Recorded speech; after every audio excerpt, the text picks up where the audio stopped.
SEC conference play starts this weekend, so we're very excited about that. Got a great opponent coming in, so it should be a great series. Hope to see great crowds out there at Founders all weekend and see some great SEC baseball. All right, raise your hand. We'll go to Mike T.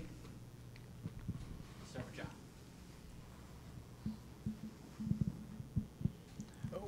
What led to the decision on the starting rotation, and do you go into the weekend with an idea of what you want to have happen Sunday with a TBA? I know it'll go based on what happens Friday and Saturday, but do you go in with an idea? Yeah, obviously we're going Sweat and Reed on Friday, Saturday. What that does is it gives us some flexibility with some guys that are swing guys. You're looking at Shook, you're looking at Carey, you're looking at some guys that could potentially help you win on Friday or Saturday, or if you don't need them in those games, could potentially start for you on Sunday. So what we're trying to do is just not hamstring ourselves with guys. There's other guys too that are in that mix as well that could potentially come in and help us out of the bullpen or start on Sunday. So at this point in the week, we just don't want to hamstring ourselves and put ourselves in a situation where it might cost us a game. In the back, Mike. You know, I know at USF you faced Florida a few times, so you know you were used to seeing the SEC. But for some of the players maybe who haven't been through sort of the conference grind, what's the one thing, the main thing maybe that sticks out when you finally get to conference play and the opponent? Well, you've got to try to keep an even keel about it. It's, to me, the SEC is much like the big leagues. You're not going to go undefeated. There's going to be some days where you play really well and the other team plays just as well and might win a game against you. So you've got to be very intense. It's a heightened awareness in terms of what it takes to win. But by the same token, you need to understand there's going to be some bumps in the road. It's just part of playing in such a great conference. Everybody's good. And so you have to handle the downs. You have to handle the ups and make sure that you keep a good even keel. You focus on what wins games, and make sure you don't overreact or panic if you go into a little bit of a lull because you're playing such great competition. Last year we started 1-5 in the league and then went 16-8 the rest of the way. So you know, I think that shows that you just have to try to stay as stable as you can throughout the process. You're going to have some highlights. You're going to have some lowlights. You just have to look at them the same and move on every day. We'll stay in the back. Coach, last year a lot of your games, it was very close and you guys weren't able to finish. On Tuesday, you were in that instance again where it was a really close game and you guys were able to finish. Is there anything different that you did last year and then you're doing this year to help your team be able to finish a lot of your games? No, we're not doing anything different. Last year we finished quite a bit of games. Obviously, we got to a super regional, so we did a pretty good job finishing games. The midweek games last year, we lost some games we didn't want to lose, and I still say that goes back to the depth of your midweek pitching. Whether that's because you don't have enough depth because you're just not at that point in the process yet, whether it's you have a lot of injuries like we have right now that we're dealing with that forces guys to get more innings than maybe they're ready for yet. Those midweek games, to me, are all about midweek pitching depth. And so, the other night we struggled a little bit, but Gage Hinson bailed us out, and we just have to keep trying to find out who can we count on in those situations to get those outs late in the game when they're close. We'll go with Jeff then. If you keep Carey in the bullpen, is it feasible he could pitch twice in a weekend, and what's the pitch count innings limit there? Yeah, there's no doubt, and that's one of the reasons why we think Reed on Saturday is the best option, because so far this year he's been our innings eater and taken the most amount of pressure off our bullpen. So that would allow, you hope, guys to pitch maybe Friday, Sunday instead of consecutive days. If he pitches on Friday, they might have to go Saturday, Sunday if our other guys are pitching 5 innings, let's say. So ideally, you want them to have a day break in between their use, but all of our bullpen guys, you hope to get two appearances out of them on the weekend, and he's one of those guys, and you hope that you can have a little bit of a break on Saturday. Now, obviously, Reed needs to keep pitching like he's been pitching, but if you can have a day off in between the 2 outings for your bullpen guys, that's what you're looking for. With a guy like Daniel, who threw 40 pitches, I think, roughly on Tuesday, is he a guy that can conceivably start that Sunday, or are you looking more as a bullpen guy this I'm weekend? sorry, who? Daniel Lloyd? Danny. Yeah. Danny will be in the bullpen for us this weekend. That's why we got him out after about 40 pitches. That's with him. That's probably the max where he could start a game on Tuesday. And really, whether he threw 2 innings in the first and second inning or whether it was a third or fourth, that part is immaterial. If you throw that number of pitches, you can come back and pitch on the weekend for us. So he's going to be a big part of the bullpen for us. There's no question about it. He's got great stuff. He's developing. He seems pretty comfortable out there right now, and as long as he's throwing strikes, he'll have a chance to help us. So again, we have to, at this point in our process, we have to use everybody on the weekend. Everybody has to be available on the weekend for us. So that's why those midweek games, you're going to see guys 2 innings at a time so that they're all available. Coach, talk about the impact that Luke Berryhill has made in his first season here and maybe where you want him to be as the season goes on, especially now that you get into SEC play. Well, I want him to be right where he is. Truthfully, he's hitting cleanup. He's been very productive for us offensively. He's received very well. He's blocked well and better as the season's gone on. He's doing a solid job controlling the running game. So we just need him to keep doing what he's doing. He's a gamer. He's tough.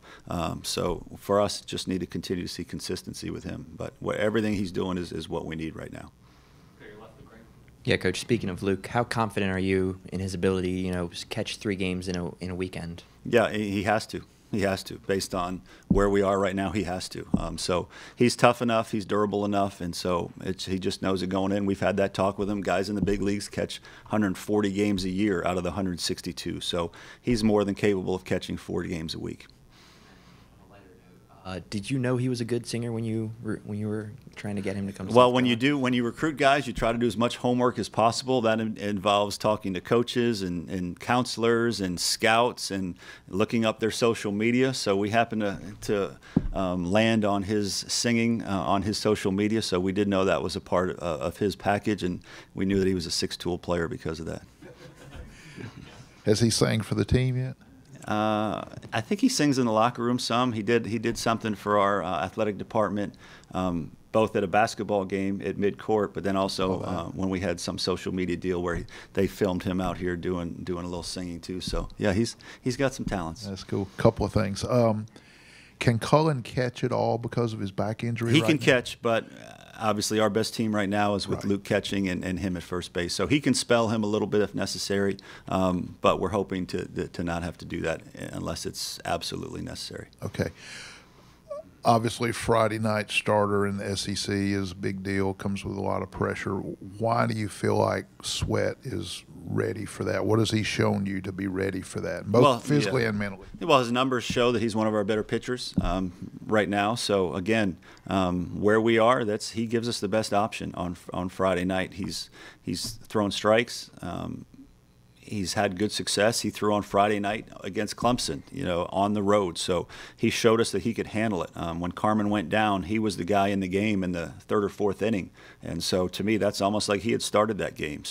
And that was on the road in a hostile environment, and he handled it very, very well. So again, combination of stuff. It's not ideal to throw a freshman out there on Friday night in the SEC, but it's what we need to do right now. So I think he's mature enough to handle it. What have you seen out of Georgia so far this year, especially a guy like Emerson Hancock who had some success against y'all? Yeah, they're good. I mean, they're really good. I mean, they can pick it. They pitch really well. They strike a lot of guys out. They don't walk much. They've got a speed-power combination. They hit over 300 as a team. I mean, it's a complete team. This is Coach Strickland's, I think, 5th or 6th year now, so they've got it where they want it. There's no doubt about it, and it's a great team coming in here this weekend. So we're gonna have to play great baseball. Back, Mike. Mark, you guys are, I think, 2nd in the nation right now in home runs. Is there a strategy behind that, or is it just kind of depends on year to year, your roster that you have, or is that something that you guys actually focused on and wanted? Well, we like power. I mean, I think this program has always been about power, going back, way back, that this team has always been known as a power team. But it's also, I've always loved power ever since, going back to my first experiences of baseball. I've always been attracted to the power game. And so we try to recruit to that. We try to develop to that. We have obviously some devices where guys can gauge their power and their exit velocity. And the better the exit velocity, the more chance you have for power. So it's a combination of recruiting, development, all those things. But we always, as long as we're here at South Carolina, we hope to have one of the better power teams in the country. We'd like to sprinkle in more speed than what we have right now. That's a part of it. We want great balance, but right now, obviously, we have more of a power identity. A couple of things. You have You have to had a give me couple one of question at a time, John. You ask these questions, and I forget the third question by the time I get to it. Well, this is just two. Okay. I'm not real smart, so you got to help me out here. You have two guys who came in with some accolades this year. Noah being all Cape and Sawyer stopper of the year preseason. Neither of those guys, at least statistically, have put up quite the numbers going into conference play. What have you done with those two guys to kind of work with them going into league play? Is it some luck, or is it something that they're doing that y'all need to fix? You know, I think with Noah, you know, he's gotten a little bit of a rut where we looked at a lot of video this week, and he just probably using a little bit too much of his hands. He's got elite hand-eye coordination, quick hands, but we were looking at his video, and his legs weren't quite being used as much as they were this summer. And so hopefully we identified, you know, what was holding him back just a little bit. And we're hoping that gets him going. So again, hitters hit, and I think he'll have a great season. It's a little bit of a slow start for him, but I think he's going to be just fine as the season goes on. And you know, Sawyer just needs to get back to where he was. You know, he's not 100% right now. He's close, but he's not 100% in the health department. So I think that's a big part of trying to get him back to that, so he can be the normal Sawyer Bridges. I don't think it's mental. He's a gamer. He gets after it. So he just needs to be to the point where his fastball is back in that 87, 88 range. He can sink it at a lower velocity when he needs to. He just hasn't quite been there yet, but I think he will be. Luke just walked by in a cowboy hat and carrying a guitar. Well, hopefully he'll sing for you. Hopefully he'll have a little ditty for you there, John. And also, correct me if I'm wrong, I think you and Coach Strickland over at Georgia are pretty close. What about following him from afar with that program? What's made that program turn around here the last couple of years, do you feel like? Yeah, you know, obviously he inherited it, 5 years ago now, and got off to a little bit of a slow start, and they went a great majority high school guys. So with the recruiting process as it is these days, you know, these high school kids are committing 3 years ahead of time. So if you're going to commit to the high school process, it takes a while to get it going. He finally has his players in there. His recruits are now the upperclassmen. I think that makes a big difference. He's a good baseball guy, knows what he's doing, runs a good program, and I just think it took time. He did well at Kent State, got them to Omaha, and so I think that proves the kind of coach he is. So I just think it took time. Because when you go the high school route, in our environment of recruiting, it's 3 years ahead of time. It took a long time for his recruits to get to campus. Anything else, Coach? All right, thank you.